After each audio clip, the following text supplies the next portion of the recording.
လူပြန်တော်ဗရမ ्या ဥမောင်မောင်မစိုးရင်လူဖိုးကြီးလူထွက်လာတယ်မစိုးရင်ဆိုတော့ပြေသူ့အိမ်မှာဆုံးဖုံးပေးတယ်ဆုံးပေးတဲ့ခါမှာ तू ကမင်းမရှိဘူးပေါ့ဗျာရစားလေးလူပြန်တော်ရစားဆိုပြီးမောင်းလေးနဲ့တီးအောင်တာဆရာတော်ကြီးရဲ့တပည့်တော်ချမ်းသာတဲ့နေလေးများမရှိဘူးလားတဲ့မောင်မောင်ရဲ့တဲ့တရဏဂုံသုံးပါရွတ်กว่า3နှစ်လောက်ရွတ်တယ်မချမ်းသာအဲ့မောင်းလေးနဲ့ဆုံးကတော့ဆရာတော်ကြီးရဲ့တကားကြာရေမြင့်မှာကြာတက်တာတကားမြင့်မှာဆရာတက်တာတပည့်တော်အိမ်အစုပ်ပလို့လေးမှာဆရာတော်ကြီးဝင်းကြီးကိုဥနုတို့တမရတွေကိုးွယ်နေတာလေစတ္တတန်ခါနဲ့တင်းနေတာစတ္တနာတင်းနေတဲ့မစိုးရင်ဆရာတော်ပြိပါရဏတူရိယပြီးဝင်သားလေတကယ်ဘုန်းကြီးတဲ့ဆရာတော်ကြီးသူ့အိမ်တော်တော်ဆွမ်းစားတပည့်ဟင်းလေးကဘာမှမရှိဘူးဟင်းညူလေးနဲ့ဘယ်လိုငါးသေးသေးလေးတွေနဲ့ဒီလိုလေးကျွေးရစိတ်မကောင်းတကားမြင့်တရဏဂုံပြည့်ရင်တော့မင်းဆင်ပြေပါလိမ့်မယ်ကွာတဲ့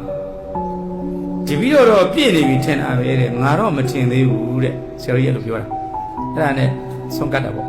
ဆုံးကတ်တော့ဆုံးလေးကတ်တယ်သူ့မိမတော်ငိမ့်ဟဲ့ရတယ်မင်းကြီးအရင်လိုပဲမင်းကြီးကိုချစ်သေးလားတဲ့မင်းပဲပြောတာတပည့်တော်ဇနီးကိုတနေ့တစ်ခါတော့နမ်းမယ်ဘာရှော့ပြောတာကွာငငယ်ကဖုန်းကြီးဝတ်တော့မင်းနေတိုင်းနမ်းပြတာမနမ်းပြပါဘူးတဲ့ကိုလို့တော့မှဘာညာအဲ့လိုတော့ဆရာကြီးကစိတ်ကြီးဘေးရောက်သွားအောင်ဆရာကြီးကရှော့ပြောတာဘုန်းကြီးဘာတွေပြောတာလဲများတော့စီးပွားရေးမပြေနဲ့ပဲနမ်းမှုတသိမရပါဘူးတဲ့အဲ့လိုပြောတာအဲ့လိုပြောတဲ့အချိန်မှာ